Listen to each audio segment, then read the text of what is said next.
All right, guys, welcome to another episode of Stay Fearless, the Fearless Sports Performance Podcast.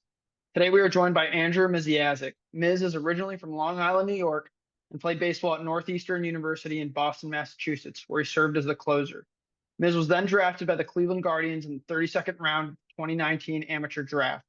Since then, Miz has worked his way up to the AAA level, where he pitched to a 3.64 ERA, striking out over 32% of the batters he faced in 2022, adding a good bit of velo along the way. He spent the 2023 season rehabbing from TJ and is getting ready to close out his rehab now and get back to full competition. I was able to work with Miz during my rotation with the Guardians this spring, and I couldn't say enough great things about him. He's a relentless worker, a constant learner, and a true professional. Miz, I couldn't be more excited to have you on and share your insights and experiences with our listeners. All right, thank you, man. Thanks for having me.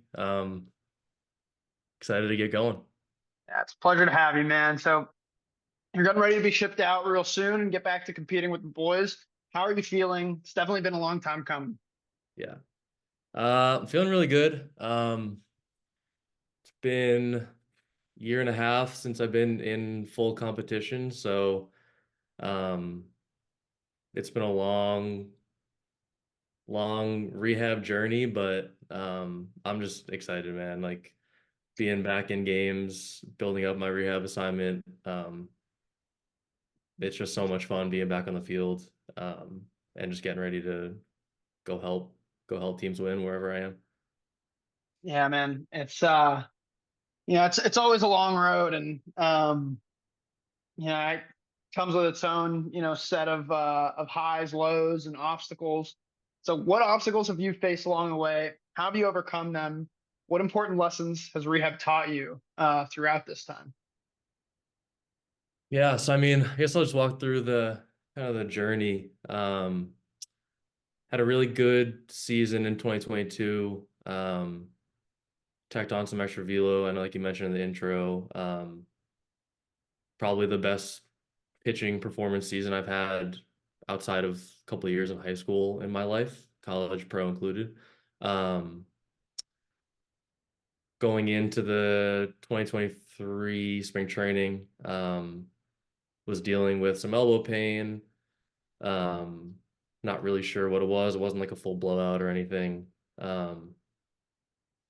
Ended up coming in as a non-roster invite to spring training, hurt, rehabbing a partial UCL tear. We PRP'd it, built all the way back up through spring. Post spring, made it to my second live AB, and it tore more, leading to a full UCL reconstruction.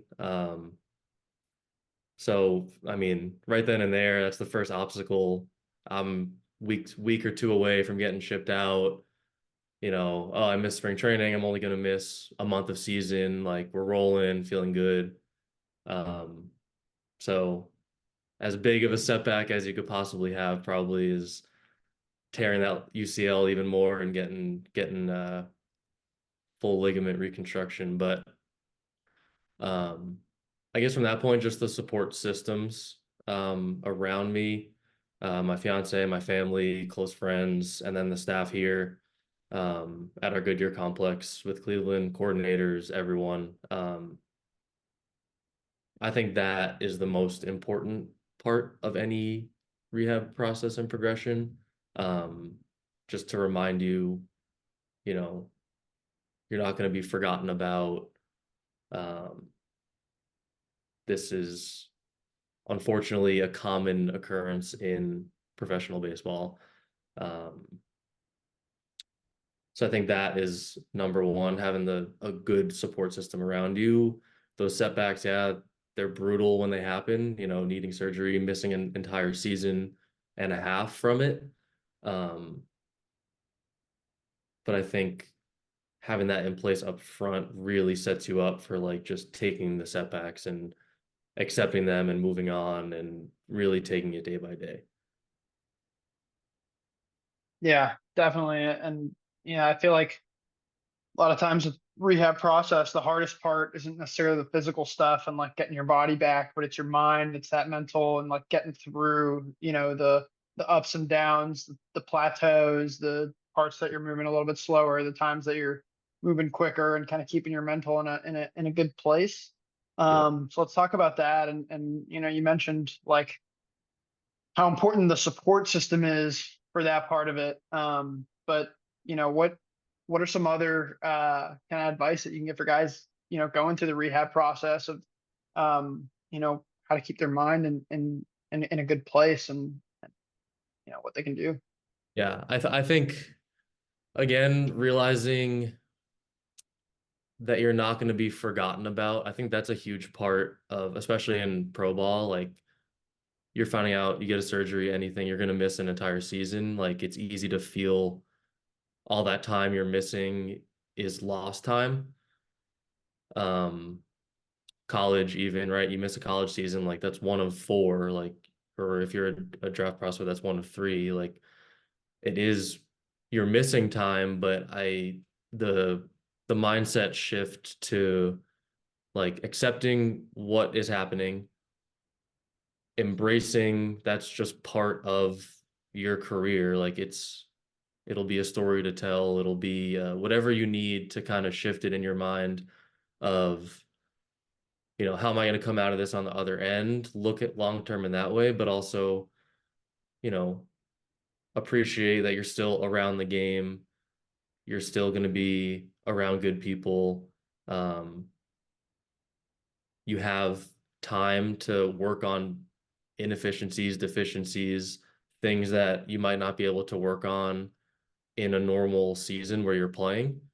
Not that, no one wants to be hurt, no one wants to get surgery, no one wants to miss a lot of time in a rehab, but making the most of those days and really truly taking it day by day. And you hear it all the time in sports, out of sports, whatever it is, like one day at a time as sort of like a mantra or whatever. But you can say it all you want, but like you really have to feel it and believe it, where you're showing up to a PT facility, you're showing up if you're in pro ball to your team spring training complex, college to your PTs, or even high school, where whatever you're doing, whatever level you're at in dealing with an injury and a return to play is like really need to show up each day as a new day.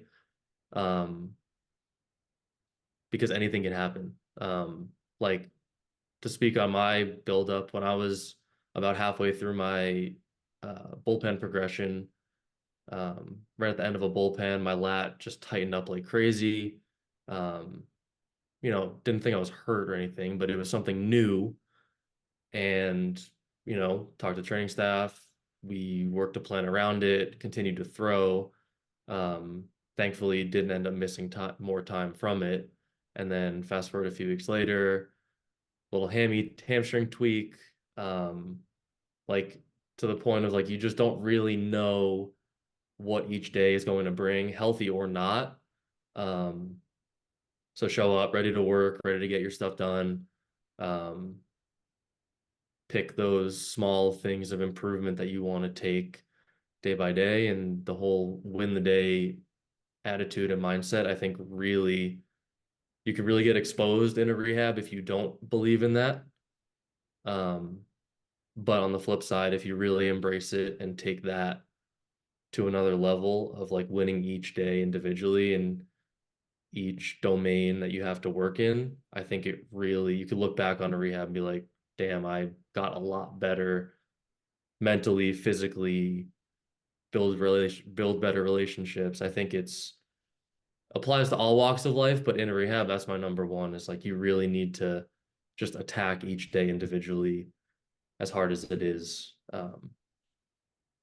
But like that long-term outlook is great, but you need that individual, like short-term, like today is the day that I crush it, leave your facility wherever you're at, eat dinner, sleep, it's a new day the next day. So Yeah, and I think rehab is such a great opportunity to hone those skills, and because it is such an obstacle, and it's hard to get through, and so you're going to deal with all kinds of new things and learn all kinds of new things, and you have such an opportunity to be around great minds and learn your body to a whole nother level and learn your process and build routines. And I feel like that's something that I've talked about in the past, that rehab guys, when they come out the end of it, they're like a totally different guy, totally new guy, because there's so many opportunities to learn in the rehab process and so many things that you can learn about and build routines. And, for guys that already have great routines, they can build even more so on it and learn more about their body and what works, or change it and tweak it and make it, even more perfect or more efficient. And for other guys that get into rehab and they don't have so much of a routine and they don't have that discipline, they're kind of forced to build it, or else they're going to be exposed. And you have that opportunity to learn so much. And I think also too is one of the cool things that I've gotten to witness, especially with you guys, is seeing how the rehab guys kind of come together and work together and build off of each other, learn from each other, work together, lift each other up. And I think that's a really cool experience as well with rehab. It's like if you're around some really, really cool people, it's such an opportunity to learn from each other and keep getting better. Right, for sure. And I think that side of it is a testament to our organization, um, where, right, you'd hope in other organizations and other levels of baseball in a rehab setting with a significant number of players dealing with similar injuries. Um, I think you'd hope that players would rally together, but I've heard stories of, you know, people comparing themselves to each other, almost wanting other players to not progress because they want to get a step ahead of them. Um, and I think that's a testament to the Cleveland Guardians organization of building that culture that you were a part of with us and you saw it, where we all are truly rooting for each other, even though we're competing for spots in every affiliate level and spots in Cleveland. So I think it was a really cool part of it that I wasn't necessarily expecting to have in this rehab process, is like we truly root for each other and want everybody to get healthy, get better, get stronger, you know, build all these skills that we talk about. I think I hope it's not rare, but I feel like from talking to players I played with in other areas of baseball, I think it's a little rare, but like I think that's something to strive for as a player at any level going into a rehab, is like, even if that's your competition, like it makes everybody's players, staff, everybody's lives a hell of a lot easier and more enjoyable.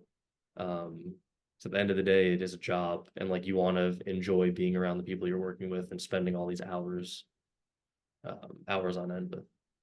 Yeah. Yeah. And I think too is like there's something to when you have a good team around you that you're rooting for each other and lifting each other up, you're gonna progress better. You're gonna progress faster. You can learn from each other.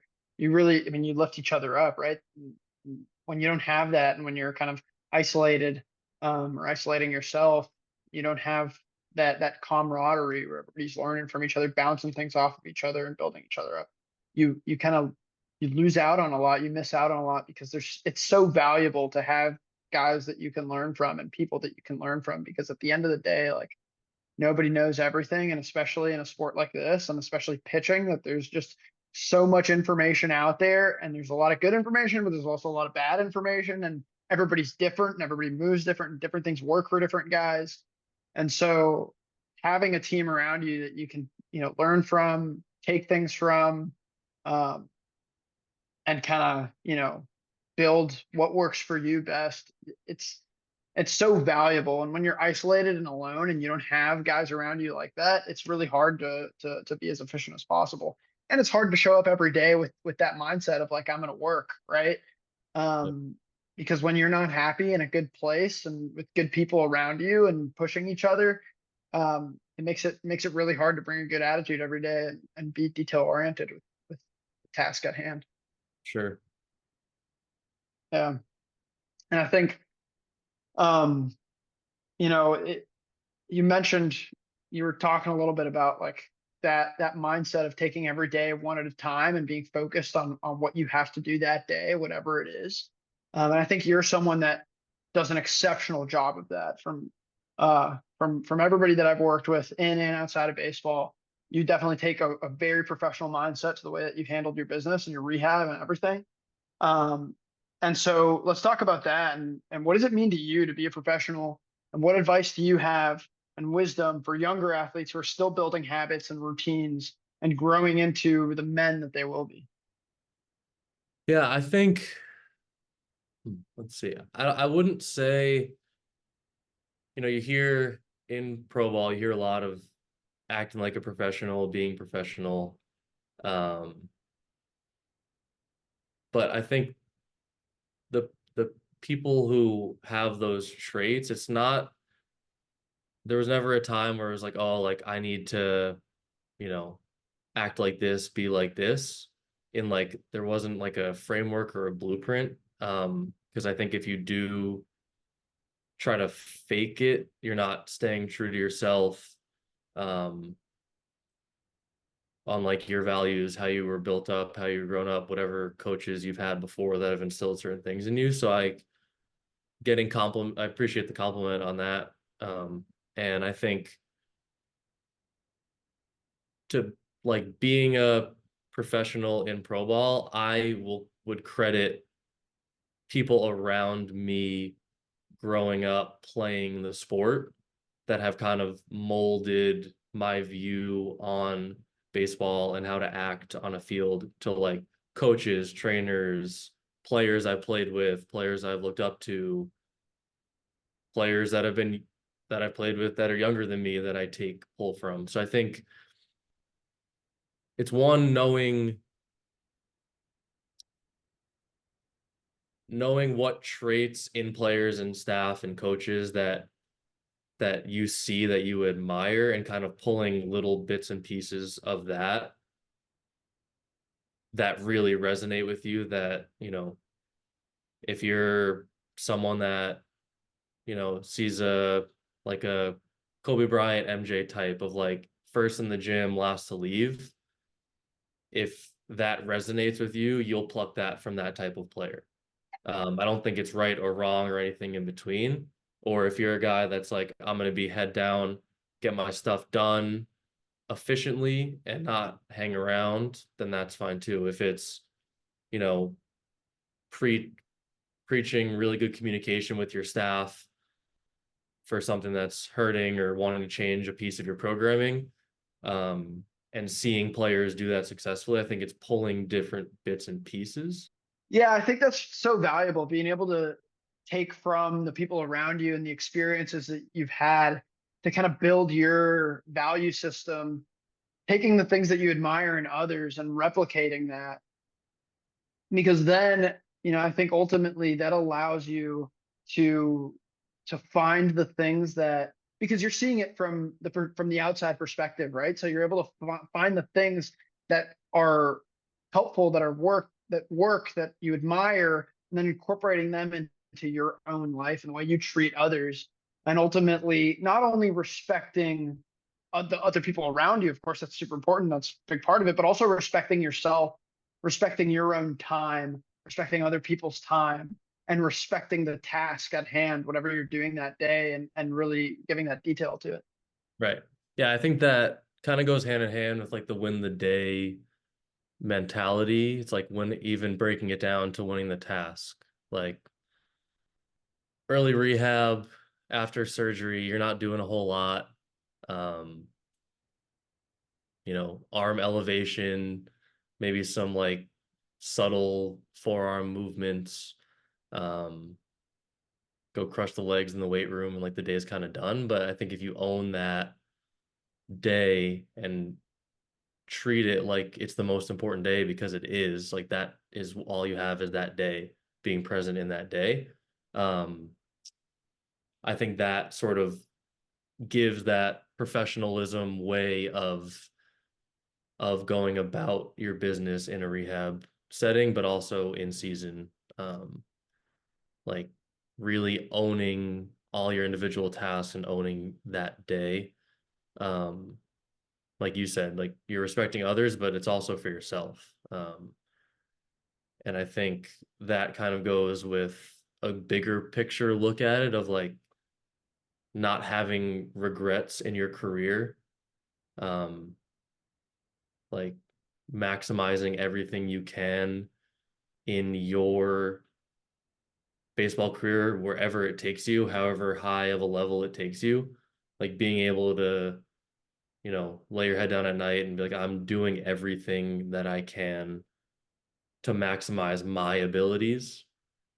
Um, and I think that's a huge lesson to learn along the way and to really, really buy into. Um, and that again, I think is part of what exudes that, oh, that guy's a professional. That guy goes about his business the right way. Um, that guy takes care of what he needs to take care of, can chat a little bit, have a good time, but also like he means business. Yeah.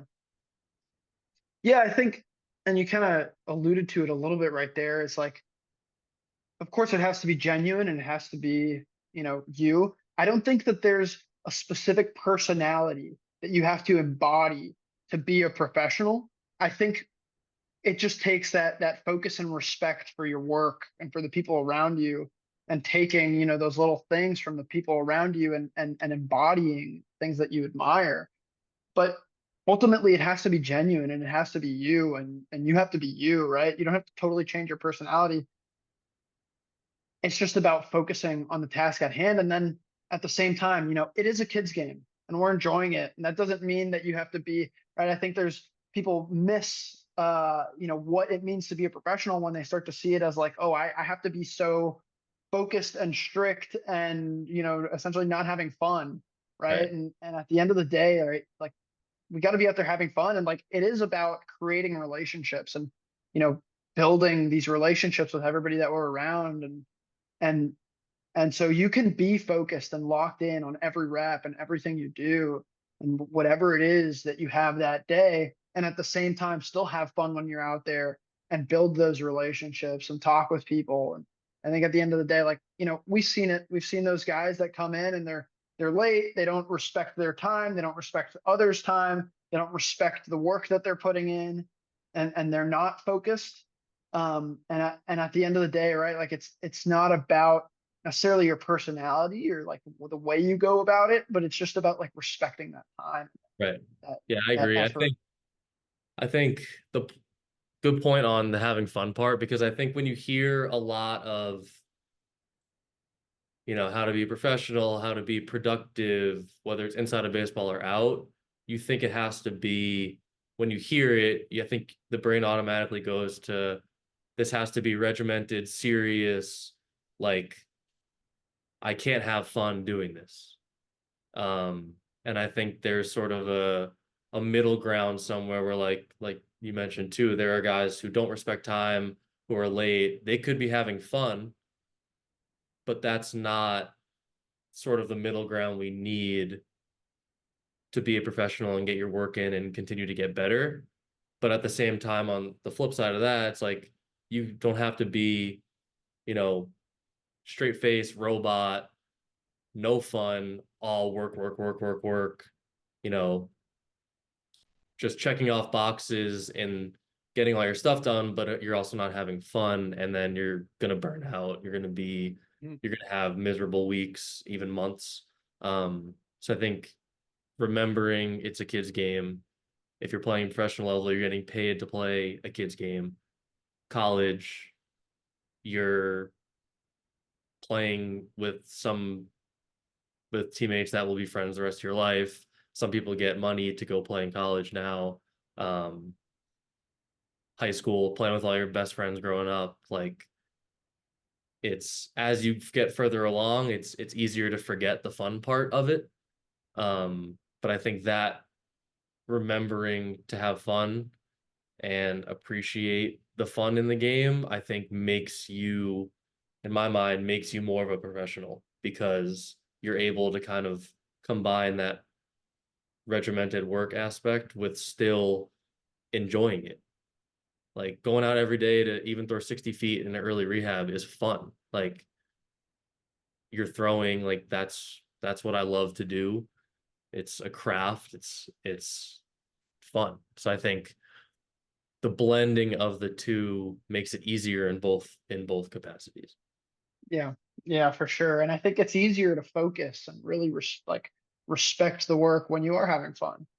And that's something that I've talked about in the past, something I dealt with in my own career is like that burnout that comes from never being able to turn off the switch and just, decompress and have fun and enjoy the game. Like there's value in being able to turn on the switch. There's also value in being able to turn off the switch. And it doesn't have to be like when I'm on the field, I'm serious, and when I'm off the field, that's when I turn off the switch. It could be, all right, I'm making a rep here. I'm focused. There's intent on this rep. There's a goal and I'm working on it. But then when, you're in between throws, reps, whatever it is, like, you're out there with a bunch of guys, have fun, have conversations, talk, joke around, mess around, and enjoy it. But when it's time to, make your rep, respect that rep and don't dilly dally either. Don't waste everybody's time. Don't waste your own time. But you can have fun while still respecting the work that you're putting in. Right. I think the having fun part too, a lot of people might think it's fun equals messing around and joking around, which is part of it in a sense. But I think even within those reps, like you mentioned, like it can be laser focused in that rep and also be fun. Like I think Totally. like the idea of working on your craft, I think should be fun. Totally. Like not fun in a sense of we're laughing, joking, but like that. But competing is Right. fun, right? So you're Exactly. competing with yourself, you're competing with, the game itself, Right. right? Because even if you're not competing against another, competitor, the game itself you're competing with, and Right. so like that's, I mean, at least I think is supremely fun is just like the work that comes with your craft, right? Yeah, I think that is the part that people forget too. It's having fun, but also deeper competing is the part that's fun. Yeah. Yeah. Like it's not always laughing, joking around. Like competition is fun, and beating people in that specific craft is fun. And getting beat and planning for the next time you're going to beat them is even more fun. So I think it's it's deeply layered, but it's simple. Yeah. Totally. Totally. Yeah, 100%, man. And again, like to kind of reiterate, so many people miss that. They miss that, like, all right, um, they see, okay, I need to be a professional, I need to be serious. And that's just not it, right? Like it's about having fun and ultimately however it looks, because it could look different for every person because everybody is different, everybody's personality is different. But however it looks, to respect your time and respect the people around you and their time and respect the craft itself. Other than that, go crazy, do what you want and be who Right. you are, truly be genuine with who you are, but just respect the time. And I think that's something that you've done so well, at least in my experience with you, and something that a lot of guys can and have learned from you just by being around you. I mean, it rubs off, and that's another thing that I think the Guardians do really well, and it's just a testament to the organization is they kind of pair people or put people together that they know are gonna rub off on each other in a positive way. And I think that's so valuable that, you know, I think a lot of people miss just because they either don't think about it or it's, whatever, not prioritized, but like creating that synergy of personalities and people and putting them together that way and facilitating that. I think it's so valuable. Right. Yeah. And I mentioned it earlier, and I'll mention it as much as I can. And I think we do such a great job of not just drafting really skilled players, but players that work really well together, personalities blend. Like most guys coming in are already have a big makeup of what it means to be a professional. And obviously you fine tune those little pieces as you continue to play and learn. Um, but I mean, I put us up with any other organization of just like guys who know how to act in a clubhouse, guys who know how to respect staff. And if they don't, they learn quick because of the culture that we've built. Yeah. Yeah, I think that's something that really impacted me during my time with the guards is like the people, right? Like that's something that I think is so valuable and that the Guardians do such a good job of. It's like it truly is an organization of great people that work really well together. And that impacted me a lot and it made it, super fun, 4 months that I was there and it was awesome. It was a blast and got to show up and just have a great time doing what I love every day. And I think ultimately, of course baseball is a part of it, but I've been in a culture where baseball isn't fun, and a lot of that it's the culture, right? And it's people. And I think when you have people around you that are awesome and working towards something greater than themselves and work well together, respect each other, and know how to have fun doing it, it makes life a lot better and a lot more fun, and Yeah, it's easier to show up every day and get after it. sure. Yeah. I mean, we had plenty of conversations like that in the training room when you were over with us. So catch ourselves talking about, you know, how much you love the staff, how great the players are. And I've heard that from many PT students and fellows that have come through is like it's hard to avoid and hard to not see that. Yeah, totally. Totally. And it was cool too to talk to some of the guys that had been traded from other organizations Yeah. and talk about their experience in other organizations, how it isn't the same everywhere. And how some organizations are better at other things. Or they're good at, a certain thing, or their culture is good, but it's not as good, or it's different. And then other organizations that are just, totally not even close and Right. not run well, unfortunately. But it's really cool, that I got to be part of such a, highly respected and great, culture, great organization. Because you know, I thought I learned a hell of a lot being part of that and just seeing it every day. Right. And I think that culture makes such a difference. And I think that's something valuable. And I'm sure you could speak on this is like, especially for guys that are in high school that are looking to play college ball, where they kind of have that ability to choose where they're going to go and the culture they're going to be a part of. I think it's so valuable to choose a place that is going to have that culture and be a place where you can thrive. Yeah. I think that's a very overlooked part of the recruitment process at high school. Um, I think with the state of high school and travel baseball at the youth level, I think with, rankings all the way down to like 10U teams and players, I think it's fed in in kids' brains like rankings and attention as early as possible is the best thing for your baseball career. Um, and I think once you start getting that interest as a freshman, sophomore, junior, wherever it is in high school, I think that initial interest from schools and maybe programs that you might have thought that you couldn't play at start showing interest and talking to you and bringing you on visits. I think players will jump too quickly to commit somewhere without seeing, okay, do I like these coaches? Do they, what they stand for as a program, does that kind of align with where I want to play? Um, do I have a shot at playing? I think that's a really big piece that people miss too. I think, and it's not wrong. Like when I was 15, 16, like rankings mattered a lot more and get interest from this school, but the prestige of this school is cool to say to people, but um, I think in that recruitment process, like really honing in on the culture that that coach seems to be building and being able to talk to players that are there is huge. And I'm thankful my decision to go play at Northeastern was, I think, the best decision I could have made, not just baseball wise, but culture wise. I thought the coach there, Mike Glavin, built a really, really solid culture and like the identity was clear as day as what he wanted it to be there. And you see guys get weeded out that are there freshman year and transfer out. And like those are the guys that aren't fit for that program.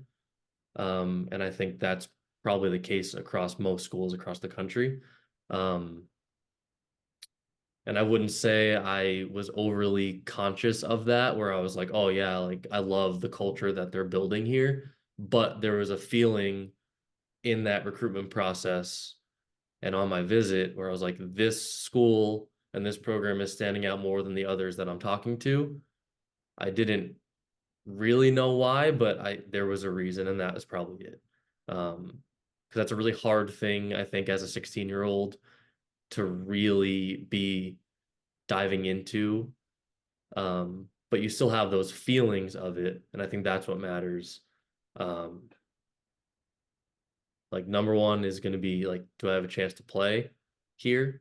If this aligns with like what I want, and two is you need to have that good feeling about the coaching staff and about the program, um, where like you feel like you fit in there. Totally, totally. And I was blessed in that when I went to Loyola, I kind of got to see two very contrasting cultures. When I got there, it was nowhere near a good culture, and the last couple of years that I was there, we left it, probably the best culture, one of the best cultures I've ever been a part of, and got to leave it as a top 10 program. And then every year since, it's continued that prestige, which has been really, really cool. And ultimately, the biggest change that we made, it wasn't the talent level, but it was the culture and the way that we handled our business and respected, the craft. Yeah. And I thought that, obviously, it would have been great to have, those few years that we weren't so good, and have it different where we would have been winning and had a good culture and all that stuff. But I thought I was really blessed that I got to see the contrast and what made it different and what makes a good culture a good culture. Um, and I think too, it allows me to draw on with athletes, especially young athletes looking to go to college, is like how valuable culture is, and commitment to player development, and commitment to the people you bring in and how you handle your business, and carrying yourself, with with respect for yourself and everybody around you, and meshing with a good group of guys where you fit in and where you're enjoying the game. I realize now it's so valuable because my first few years there, for 5 years, my first few years, I'm blessed that I was instilled, I kind of had instilled in me from a young age, with the people around me, of like this self-driven, work ethic. And so I was still able to like do the things that I needed to do and kind of keep that discipline, but I wasn't as happy doing it, and I didn't enjoy it as much. It was hard. It was hard to grind through it without, a good culture. And a majority of the guys around me pulling in the same direction. And so, fast forward to my last 2 years where the culture really came around and everybody was pulling in the right direction and we were having fun and we truly loved each other as a team. It was so much easier to work hard and develop as an individual. And I didn't feel so alone, right? I wasn't just like training and having to figure things out on my own. I was able to bounce things off of the guys around me, the coaching staff, have those conversations. And really everybody was pulling in the right direction, kind of trying to lift everybody up. It totally changes your ability to work and how you work, and it makes it so much easier to grind and improve and get better and win. And so I always tell young guys, like, it's so important to really vet the culture that you're going to be a part of, because it really makes such a big difference, not just on like enjoying the game, obviously that's a big part of it, but like on your chances of getting to the next level, because it's going to make a huge difference on where you end up as a player. Yeah, for sure. I think being in a really solid culture in college, like college is being in pro ball, looking back on college, it's so different, where I didn't think at the time it was that different. Like it's very, very hard for coaches to preach development because there's such limited time. There's such a small window for each class to win. Um, but I think you're able to do, like to your point, you're able to develop individually so much quicker and more efficiently when your culture is solid and people are bought in.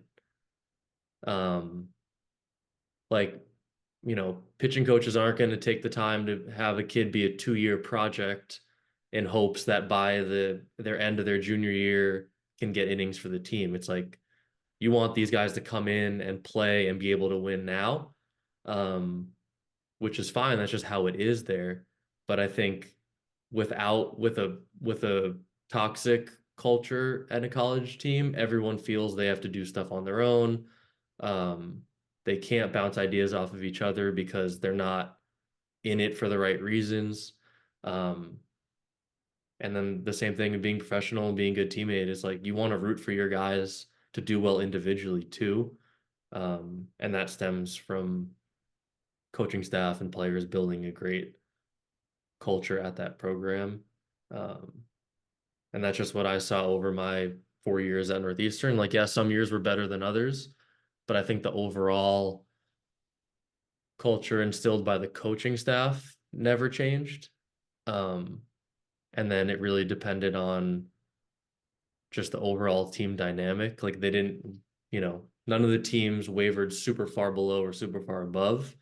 And I think that comes from the coaching staff. Like they kind of set that window of what you guys can be in between, and then it's up to the players to run with that and be at that high level of culture. But I think the floor is raised when coaching staff can really be committed to that team. Totally. I think when you respect the guys that are leading you, it makes it so much easier to work and build something. I felt like that was something that our coaching staff did that profoundly impacted me. That came in my last couple of years of college is like from day one, our head coach, Jeremy Kennedy, was incredible. He from day one, he was talking about how he needed to earn our respect and how that was a really important part of him coming in is like, I'm here to earn your respect. And then from there, you guys need to earn the respect from yourselves. And then when you earn the respect from yourself, then you can go out and earn the respect of others. And we can do that as a team. Yeah, that's I great. felt like that was so valuable. It was like when you can respect your coaching staff, it makes it so much easier to build a culture because then what they set, that precedent that they set, it's you have someone that you can follow and you could say, okay, that's something that I want to emulate in the way that I go about my stuff every day. Yeah, for sure. And I think a lot of that with the way college baseball is changing too, with NIL and transfer portal, and I think coaches are following suit with that, almost leaving too quick. That's one thing with Glavin at Northeastern is his first year, I think was 2015 as head coach, and he's been there since. I'm sure he's gotten offers from big time programs because of how successful he's built the program to be. But it's really cool as an alum seeing him still there, continuing success, getting better recruiting classes, continuing to dominate the conference. I think that's kind of becoming a lost art a little bit in college baseball, with the coaching carousel, and it's part of it. It doesn't mean it's the worst thing in the world, but I think that's an easier way to kind of build that culture and earn that respect from your Yeah. players. Like I'm here, we're trying to win at the same program and continue success and pump out pro prospects and win championships and everything. So Yeah. It's valuable, man. It's valuable. And I think that's really awesome because then as a player, you see that and you're like, all right, like this is something I want to work for. And it just gives you a little bit extra oomph of like, all right, this is something that I can be proud of. yeah, And I'm gonna, put in a little bit extra work, a little bit extra, just that extra, 1, 5, 10%, whatever it is of effort and focus, some competitive nature, that's gonna put you over the hump. That's gonna get you those extra games that you gotta win, those extra moments, those extra pitches. Yeah. and winning's fun. Yeah, it's totally fun, man. When you're losing, baseball sucks. It's Yeah, it's hard to really push yourself through it and keep working hard when you're not winning because it's hard to do when you're not having fun. yeah. But yeah, and so kind of on that topic with the college baseball landscape and high school guys and what they're looking at, where do you see their time best spent as they look to get recruited and like What should they be looking for when they're deciding where they want to end up, and how they're going to get there? Yeah, so I think high school to college, my sort of, you know, path to getting recruited, I was kind of a late bloomer in, I mean, high school, college, and in pro ball. Um, so I can speak on behalf of the late bloomers, which are plenty of them. Um, I played on like a local travel team my freshman and sophomore year of high school. It was fun. All my buddies from home, high school team paired with a couple towns over, played local tournaments, with no real, at the time, no real college baseball aspirations. Like I knew I was really good, but it was kind of like I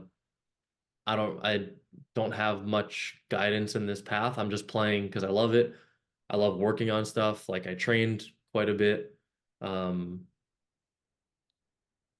Maybe for my age more than my peers, but I didn't really think of it like that at the time. It was just like, this is so much fun. I want to continue to throw bullpens throughout the week, get introduced to weightlifting, and stuff like that. So I think that pulling back on that, that I think way of playing sets you up for success. Um, as opposed to someone who is only caring about rankings, like I mentioned before. You know, how high is my ranking in state from this tournament, or am I making the all tournament team at this thing? You're sacrificing fun with your best friends, you're sacrificing development, whether you think it or not. Like you're harping on these metrics that might not really matter. Where like if you have a pure joy and love for the game and you're having fun, um, and also, you know, looking out for yourself and trying to get on teams that might further your career, but not at the cost of not playing or sacrificing, you know, caring so much about your ranking, you're going to opt out of this tournament or you're going to go only go to this one. Um, Mhm. I think being a late bloomer at those levels, like when I committed to Northeastern, I was 80 to 82, touching 83. And like as a lefty committed to a D1 program, lefties have a little bit of sway on not throwing as hard. And like this is pre velo is absolutely everything era. This is like 2014. Mhm. Um, but I think it's like the way I've never, you know, people say like from the age of 5, I'm gonna be a big leaguer, I'm gonna go to this college, everything. I think I didn't really have that. I just loved playing so much and loved the craft, and I didn't consciously think about it in that way, but looking back on it, that's what drove me to get better, to seek out, at the high school level, college level, and pro level, seek out different knowledge and different training to try. Um, like crossover symmetry bands, they're everywhere. My sophomore year of high school, they were like at a local tournament in New Jersey, like trying to pitch their product. Um, and I convinced my mom to buy me a pair of them, and I did them in my basement every day. So it was like the experimental aspect of it. I think Yeah. looking back, I just loved. And I know for you, I feel like we've have conversations like this quite a bit when you were with the Guardians. Is like we're similar in that sense of exploration, but I feel like yours was more like you had your eyes set a little deeper, a little further out. Mhm. Like you said, you were doing all these different crazy training methods in high school and college, like trying to maximize everything. Like you had that thought in your head. Mine was a little more like Having curi- fun with my craft. Yeah. curiosity, but like I think it ends up being the same result. Yeah. And I think it's similar in where it comes from too, right? Like, and something I see with a lot of young guys where they kind of make the mistake of like they're so set on they get so far set on the future or where they need to be or the showcase or, especially high school baseball now, I feel like is fed a lot of that like showcase, commit, recruiting, too much and too young. But I think for me, like I fell in love with the craft of trying to maximize my ability. Of course, I am by nature a planner, and I'm always thinking, 5 million steps ahead and where I want to be and where I want to end up. So I always had my sights set on like where I saw myself and wanting to be a professional baseball player, wanting to play college baseball and all of that. But I don't think I ever was so blinded by where I wanted to get that I was just focused on like, okay, I need this. It's like, am I focused on the grind and the work, or am I focused on the result? Right. And I see with a lot of young guys is they're like, oh, I need to go to this tournament, or I need to go to this showcase so that I can get on this ranking and get seen by this coach and get recruited and whatever. It's like, dude, you're a freshman in high school, you throw 75, like you're not there yet. You don't have something to showcase. That doesn't mean that you're not going to get there and you're not going to, achieve your dreams. It just means like it's not the right time yet. Yep. This is something I've seen a lot recently, with guys, especially high school guys, is they'll come off of their season, and a lot of the injuries I've seen, or tweaks or whatever end up coming from like improper ramp up. But I see this a lot is like a guy will come off of their spring season, their high school season, throw a full season, whether they were starter or whatever, but they'll have a good bit of innings on them. Then they'll take the typical like, okay, I'll take a couple weeks to shut down, whatever. Um, and then instead of like ramping back up and getting into, a summer, um, maybe focusing on training, especially if they need to add, velo or some level of performance strength, whatever it is, instead of like focusing on that and the things that are probably going to give them a better foundation to improve their performance, they'll say, oh, I have this tournament. It's a week out. I'm going to start throwing today. Let me ramp up in a week to get to this tournament, throw in 3 games in 3 days so I can get looked at coaches that aren't going to look at me because I don't throw hard enough and I'm not tall enough and I'm not strong enough and I'm not fast enough and whatever it is. And the next thing you know, they're complaining of shoulder pain, elbow pain, whatever it is. Yep. And it's like, well, from the first place, it's like, why are we going to that showcase? Like, are we there yet? Right? Like, a lot of guys they're not, and it's like evaluating, okay, where am I? Do I have something to showcase, or are there things that I can spend my time better on? Right. And I think that comes from like, okay, am I obsessed with the result and this I need to get recruited, and or am I just like in love with the craft and in love with having fun and in love with getting myself better, and I'm just gonna like focus on that and let things materialize as they come. And of course, there is some work that you have to put in when it comes to recruiting and getting seen and whatever. Yeah. But at the end of the day, like if you're good enough, like for the most part, you'll get seen, you'll get found. Absolutely. I think, right, being a late bloomer versus not, either way, there's ways to go about it. And like you said, if you're a freshman throwing 89, 91 in freshman of high school, like, Yeah, you got yeah, something to showcase, man. Go out right. there. You have an elite top 1% of your age group skill, and you should know that by that point. Like, right, go showcase. You'll be one of the kids that commits to an SEC school at 14. But that doesn't mean that that guy's automatically going to be a big league arm. There's so much that happens in between that point in college, etc. And I think loving the game and loving the craft, like you're okay with kind of working in silence. Like you don't need people to see.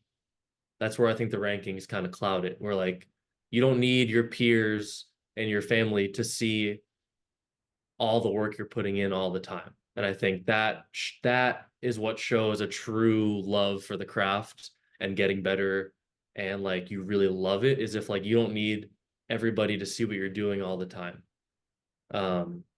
If you're just looking for attention for your training or whatever it is at that point, like there's nothing necessarily wrong with that, but I think there needs to be that element of like, I just enjoy this so much, like I'm gonna be in my basement every day as a 14-year-old doing crossover symmetry bands, just trying it out.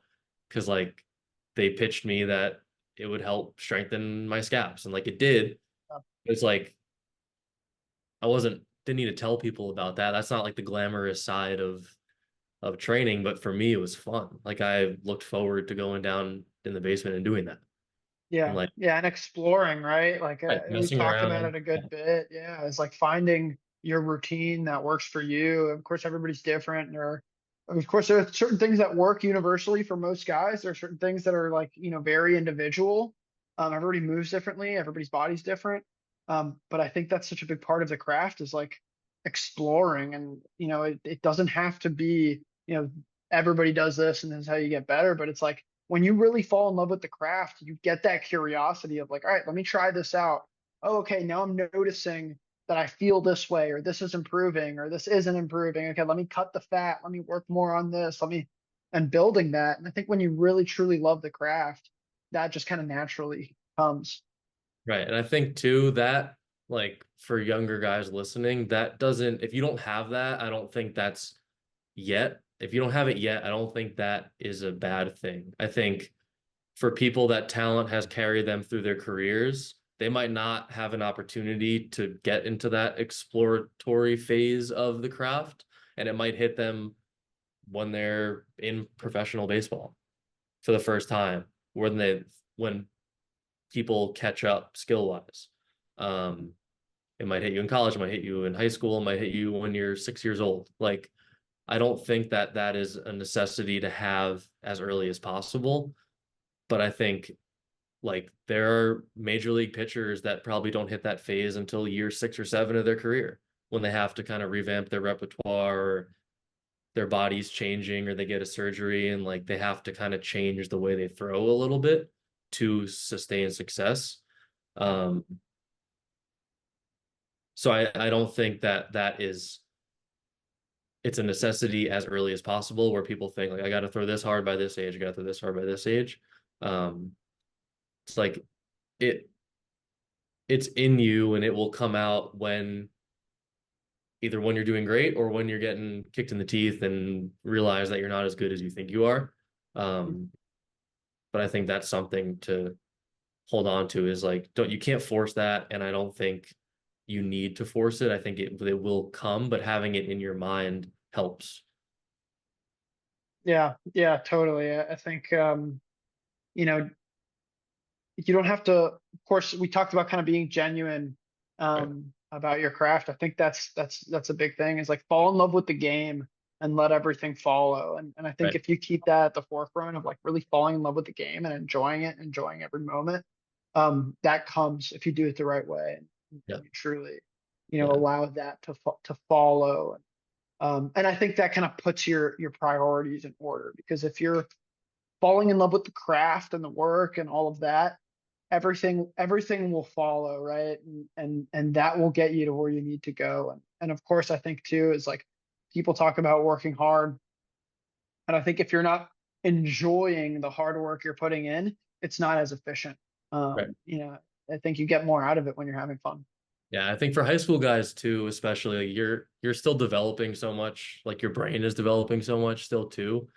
And your body obviously is like people could grow 6, 7 inches in a year in high school.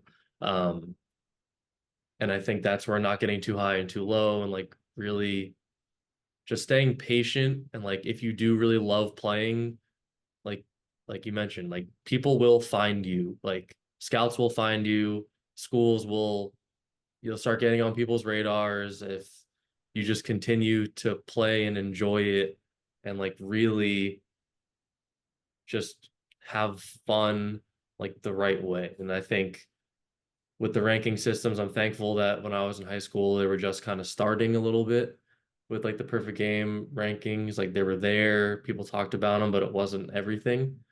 Um, but I think, it's easy as a 14, 15-year-old to get caught up in that and think that that's what truly matters. And thinking if I'm not this ranking, these schools aren't gonna want to, have me come visit or whatever. I think it's really that's a being in high school playing baseball it's the most fun you'll probably ever have. And like I think high school guys need to remember that. Like it's the last time you're playing with your buddies growing up that you grew up with. It's such like a cool atmosphere to be in. And a lot of guys I've seen firsthand lose that experience because they're so focused on their rankings and all this and making sure they're at this tournament, skipping their high school playoffs for this tournament because they're promised, this, and this school is going to be here, which might be great, but I think it's not like a one size fits all Yeah. thing. Yeah. If a scout's not going to go to that tournament, see you for the first time and say, oh, that's the guy I need on my team. They're probably already going to those tournaments with who they're going to look for and guys they've already talked to. And all right, let me see this and that. At the end of the day, it's not make or break. It's not make or break. You just got to be realistic about it too, as much as you can. Like, if you're a high school senior that hasn't got many looks and you're throwing 78, or high school junior throwing 78 miles an hour, and you think you're going to go play in the SEC like that next year, I think there's you gotta be a little realistic about it. Like you can get a little better and go play somewhere in the college baseball world and have fun and play. It's just like a And give matter, yourself more time to keep getting better and getting better. right? Like use that as motivation, right? Maybe that's what you've always wanted, but like you can kind of push for that, but then still be able to accept a different approach to going to continue to play baseball. I think people forget that is like if you sell out for a school that you end up not being good enough to go to or go play at, a lot of people will just give up. Yeah. And I think there's so many avenues you could take within baseball. If you're have that little bit of added like realism into it, obviously you need to shoot for the stars. I think you don't get anywhere if you don't. Mm. Um, but like the goal should be, if you love it, just to play as long as you can. Yeah. Yeah. I've talked about this in the past, but I think the mindset that I kind of like to preach is being extremely confident in your potential, but very realistic in where you currently stand on the map. Yeah, that's And money. so, exactly, I think if you're extremely confident in your potential, it drives you and it gives you that like, all right, I can get here. I know I can. I just need to put in the work. But Yeah. you also have to be realistic with where you are, because otherwise, you see it with guys, especially in high school. It's like, all right, I'm D1 or die. I'm going to go play in the SEC or whatever. I'm going to play for this, top program. And they're like, yeah, I'm going to do it and I can, and I'm good enough and whatever. And they're like, just not good enough. They don't throw hard enough. The skills aren't there yet, but they're like, oh, no, no, no. Like I'm good enough. And then they just spend all of their time chasing that coach around at whatever showcase they're going to be at when they could be spending that time, getting better, and Right. preparing themselves for maybe that program, maybe a different program, but just, you know, using their time value. Right. No, I agree. I think that you got to put that on a t-shirt or something. Yeah, Good yeah, one, huh? man, for sure, dude. We'll make a bunch, man. We'll make a bunch of tank tops. We'll sell them There you around. go. There you go. But yeah, yeah, yeah. But yeah, man. And I mean, I know you've had a pretty, extensive experience with performance training and both as a player and as a coach. I know you coach some guys. And so, what are your thoughts on performance training? And like, tell me about your experience with, especially like the new age kind of performance training and how we're learning so much more about how we train pitchers. Right. Yeah, I think I have kind of a unique timeline of like when I just like my age through baseball. So like again, we talked about when I was in high school, it was like right before, so I graduated in 2015. So that's like right before all these new technologies were coming out for pitching and performance. Um, in college, we just gotten like a Rapsodo my junior year in 2017, 18. So it's like, and then from like 2019 on, I feel like it was off to the races of like tech, performance training outside of season. So I think I had a traditional approach through high school and college was, college for me was follow the weightlifting program, following the throwing program that the coaches give. It worked. I felt fine doing it. So like why I didn't question it too much because I was performing and I was feeling good. Um, and I think getting into pro ball 2019 got drafted, and then 19, 20, 21, I feel like was kind of an influx of like, Driveline's been around for a while, but I think they became a lot more popular in those years of like taking in masses of people. And then you have your tread, and then a lot of other small performance gyms that I think are kind of following suit with that model. Um, and I think they're great. Like they give such it's like an outside view of yourself as a player, where if you're in college and you're seeking a performance gym outside of it in the off season, or you're in pro ball and you're off season training with a tread or a drive line, um, it's a lot of extra information. I think you have to be smart about it if you're going to do it. But I think it could be really valuable to have sort of that outside view of who you are as a player and how you can develop aligning with what your organization is wanting you to do. Um, so for me, and we've spoken about this before, I coming into pro ball, upper 80s, scrape a 90, 91 here and there. Um, Had success through my first few years of pro ball, but kind of saw the writing on the wall of like, if I want to pitch at higher levels, I need to throw harder. Um, and through Cleveland's organization, we have great resources. They know everything there is to know about how to get stronger, how to throw harder, how to be more efficient, everything.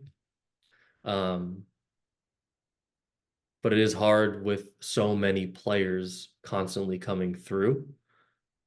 So I took it on myself to try tread remote training for an off season, aligned it with what our programming was with Cleveland, not to just say, I'm gonna get rid of everything that I've been building and just do this new program. It was kind of a combo hybrid programming. Um, and then came in that next year, jumped velo, sitting 992, a couple of 93s, and then by the end of the season was up to 95. So I think that was like the final jump of like what we were building here, of just like having another view of how I move, breaking down video on more of a one-on-one basis. And I think the combo of that can really jump people's career, pro, college, high school level. Um, and I think it opens up your mind as a player to receiving more information and kind of filtering that yourself, with what works, what doesn't, being more experimental with things. Like I said, I wanted to make it more of a hybrid programming because I didn't want to just forego. I was still making strides through pro ball, but I wanted to see if we can combine these and flush out some inefficiencies in my delivery, hit some inefficiencies in the weight room. Um, and yeah, I think it can be really valuable, but you have to go about it the right way. Totally, totally. That's one of the things that I think we try to do a lot with our guys with Fearless is like being able to filter out that information that you're giving, and not just throwing a bunch of raw information at a guy. Uh, because there are guys like that take that really well, and they want that and they need that, because they're really good at filtering it themselves and they want to get like the full picture. But most guys, it's important to kind of filter that information, especially young guys, so that they get, kind of what's valuable for them. And they're not getting all this information that might be too much for them, that domes them up, that kind of gets them on the wrong path. And being able to kind of see that outside view, get that objective perspective on it. Because when you're looking at yourself, there is a little bit of emotion that gets tied when you're, kind of observing yourself. That makes it hard. It kind of gets in the way of being able to be as efficient with what you're doing. Yeah. And so giving that objective kind of analysis of what you're seeing and then filtering it out and giving it to them in a way that's actionable, that's useful, and essentially is the least amount of information that you need to give to get the most optimal result for that guy, and doing it little by little. Because you see it with a lot of guys. It's like they get all this information, and then it just kind of like they're kind of like lost at sea and they kind of drown in it. Yeah. Yeah. I think as a player seeking out a performance facility, whether remote, in person, anything, again, no matter what level you're at, I think the biggest lesson I took from it is being okay with exploring new drills and new ways of thinking, new cues on the mound, but also being able to really filter and be okay with a cue not working and not trying to like force it until it works. Yeah, but cut the Trying fat, it. take the things that work, and find what works for you. Right. Yeah, And I think for me, that was something, again, that I think we were building with the coaches and coordinators in Cleveland in our organization. I think over those years prior, we were building the foundation of making those velocity jumps.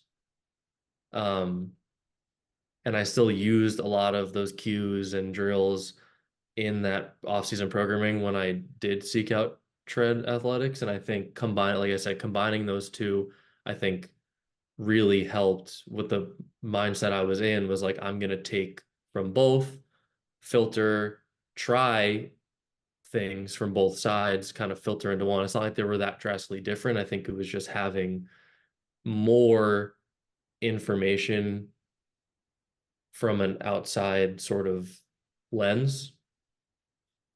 Someone that doesn't know me for the last 3 years. Um, I think their performance sort of gyms and training is really valuable because when you're going to them, they're seeing you in like your most recent form.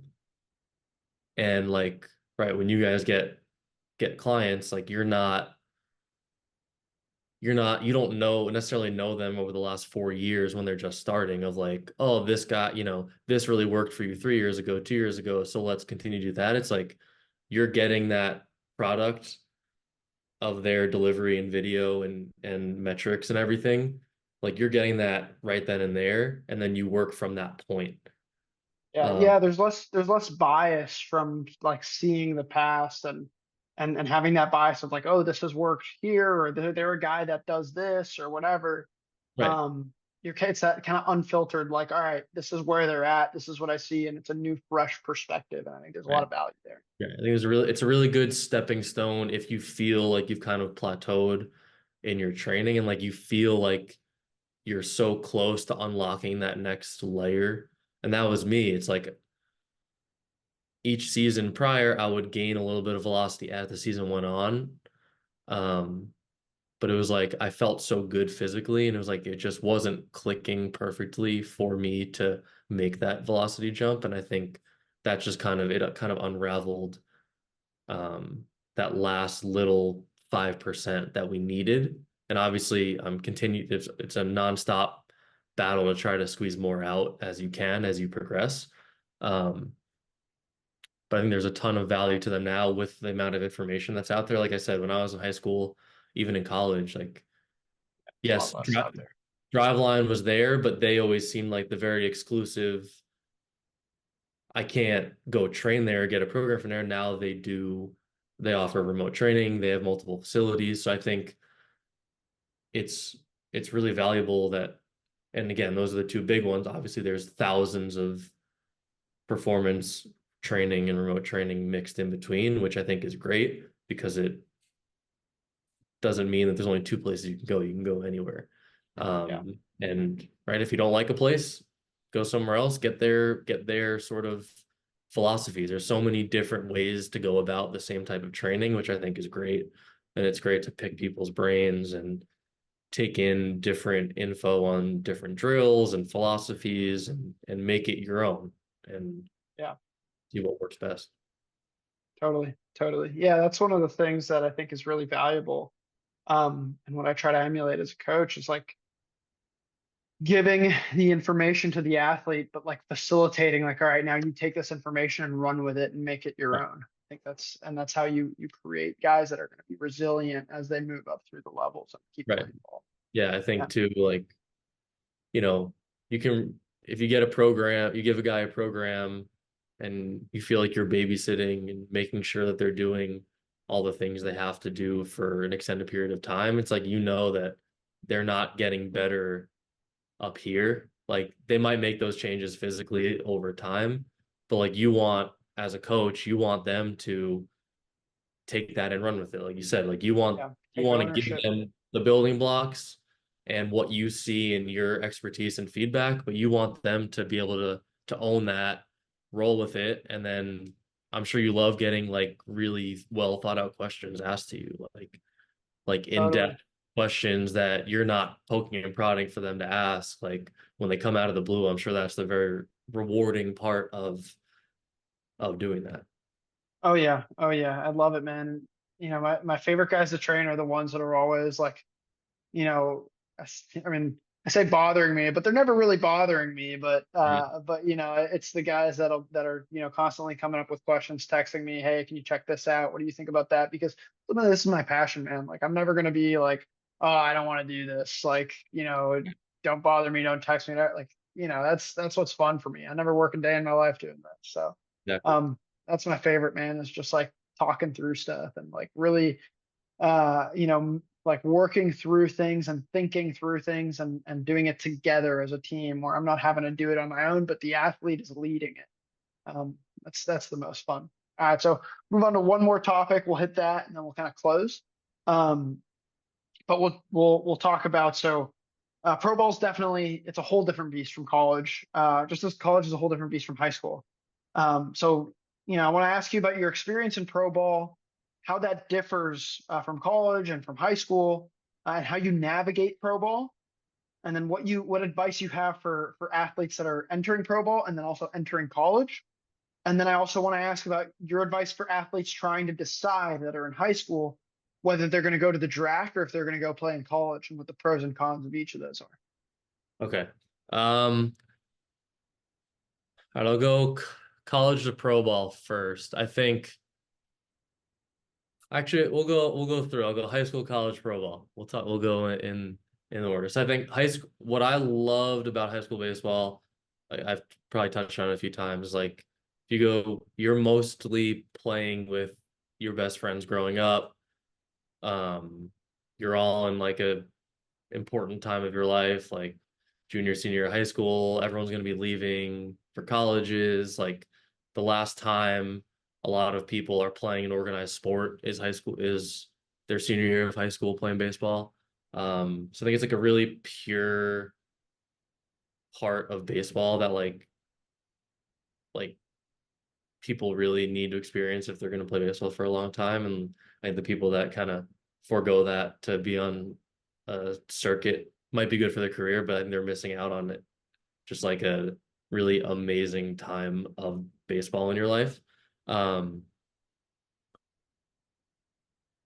Obviously, the workload from high school to college is worlds apart. You know, high school we played 21 games.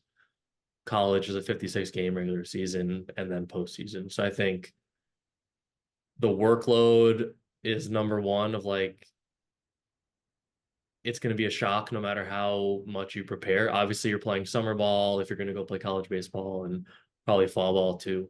Um, but I don't think anything can really prepare you for going from, I mean, when I was in high school, I started our games on Mondays. I'd throw 7 innings. I'd take the next day off of throwing. Wednesday, I'd play light catch. Friday, I'd long toss or throw a bullpen, and then I'd be back on the mound Monday. So I'd throw like 3 times a week, basically. You go to college, you're throwing every day. Um, so I think it's be prepared for just the workload adjustment. You got 6 a.m. lifts, you got 4 lifts a week, you got adversity training, military training, whatever your coaches want to do to kind of build that team camaraderie um, and whatnot. So I think workload's number one. Number two is like, going to college, the time management aspect of it is wild. It's you're balancing a full course load of classes, you're living on your own now for the first time, you're meeting all these people, and you're also have a full-time job in being a student athlete. So I think that really weeds people out if they really love the game or not. Um, I've seen it at Northeastern, guys come in and transfer out, or they just quit the team because they find out they don't love it. I'm sure you've seen that at Loyola too, and like nothing wrong with it, but I think it's something to be prepared for. Where like it's a big change from high school baseball, um, in terms of workload, and like going to college in general is a big adjustment. Um, So I think having a sport on top of that is amazing, and it's a cool opportunity. Like you come into school with a full team of friends right away. Some people that'll be at your wedding, some people you might not talk to again, but like majority of them you're going to stay pretty close to. Um, and then we've touched on it. The development side of it is tough. Like not going to sit here and say, oh yeah, you're going to develop so much in college in like a fine tuning aspect. You definitely get stronger hitting a college weight program. It might not be the most efficient for performance on field, but you definitely get stronger. Um, I think now with we just touched on with the addition of performance gyms and programs, I think that's a really good way for college athletes now to take advantage of that and get better in off seasons. Um, that might not have been an opportunity 5, 6 years ago.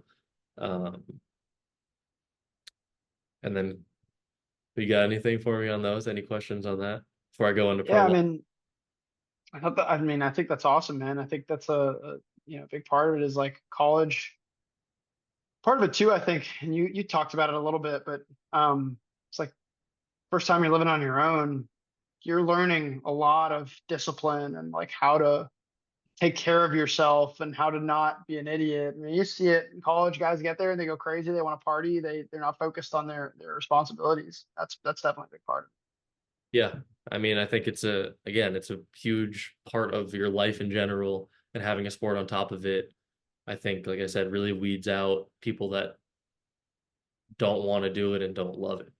Um, but yeah, I think the biggest difference is college is all about winning, no matter at what cost. Like those coaches' jobs rely on winning, and like I said before, winning is fun, and being part of a college program that wins is probably one of the most fun things that you could be a part of and experience. Um, all the work you put in the fall, winter, leading into the season, all the 6 a.m. waits, grinding to get your schoolwork done to go practice later. Like the winning part is great, and you don't get that level of like attention to winning in high school. And like there's I don't think anything that can necessarily prepare you for that, but it's really cool to be a part of um like a winning college program. it. Mhm. Uh, Definitely. Even if it doesn't mean you're going to College World Series every year, just like Yeah, competing. that focus on that we're going to compete and we're going to win. Right, It's fun. right. And that I think carries into your life if you don't play pro ball after college. You have that sort of drive to win and be a part of a team, and that whole aspect of it. And I think the shift from college to pro ball, that college to pro ball is a tough adjustment in terms of the winning sort of versus development argument, where the goal in pro ball is like you want to go help your major league team win a World Series. Like that coming in should be your goal. Like obviously you want to break into the big leagues, and then once you're there, you want to help your team win a World Series. Um, and I think that's a great way to go into it. But like between the day you get drafted and doing that, there's so much development that needs to happen.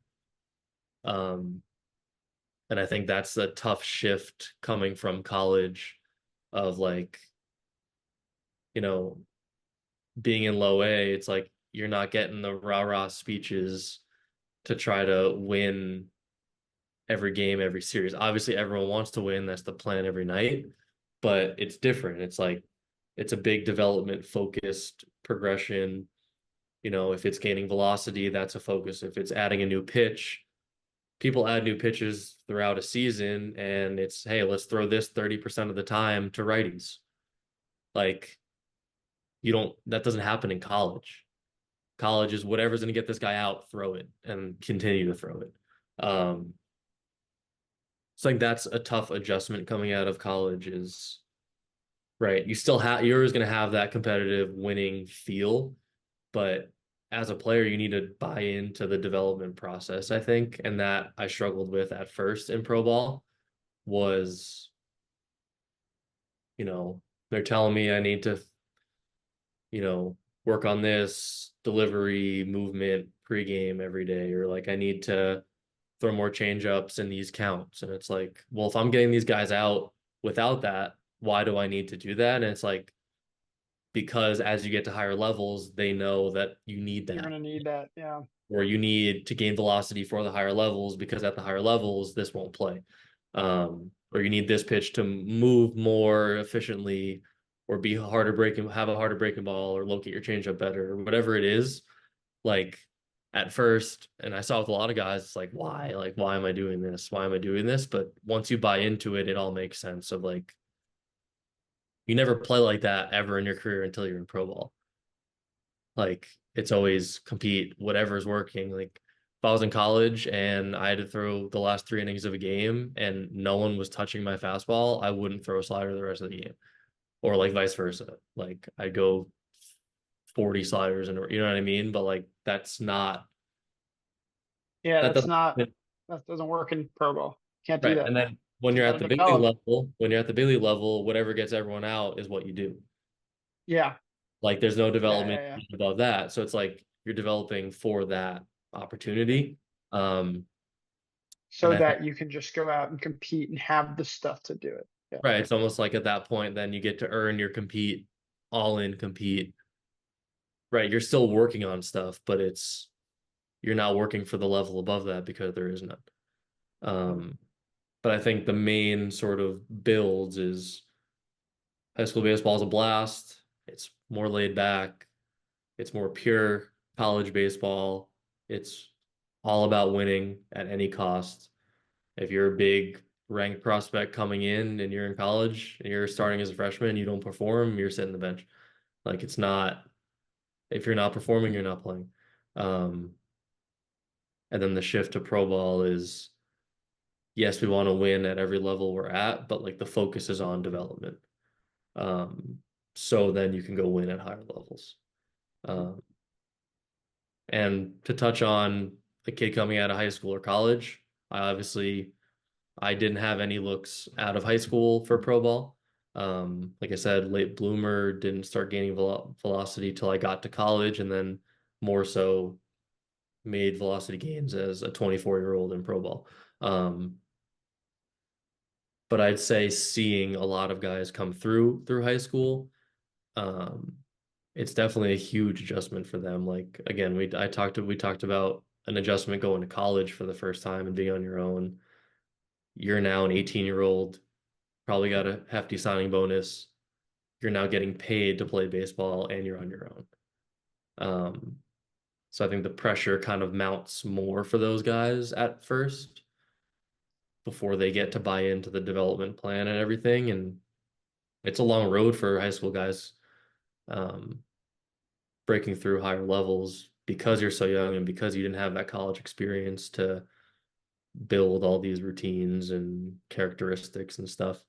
Um, but I think deciding between the two, it's going to come down to you and your family's decision, how much money is thrown at you for a signing bonus, what the college opportunities are. Um, you know, uh, at Northeastern, there were a couple guys after me who turned down hefty signing bonuses from the draft to go to Northeastern.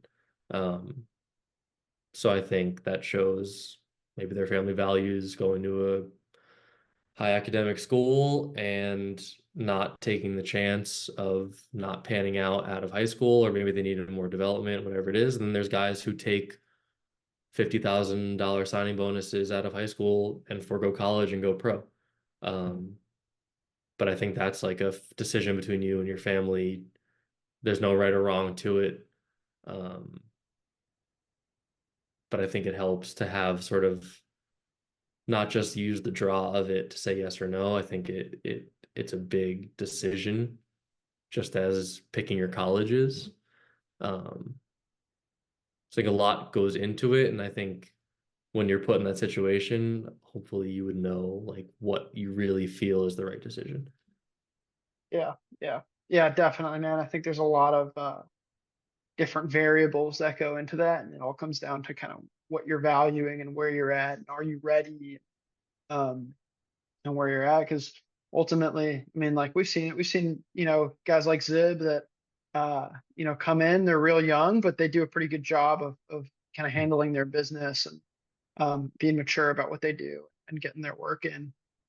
Yeah, I But I think could, I think I know, plenty 18-year-olds that are, would not be mature enough to kind of handle that level of responsibility and may need a little bit of time and more of a gradual build up to your responsibilities and that discipline and building that yeah, those yeah, I habits. think right. You mentioned Zibin. I think a guy that was in my draft in 2019, Daniel Espino out of high school. Like Mhm. I've grown closer to him throughout the years playing together, being in rehab together.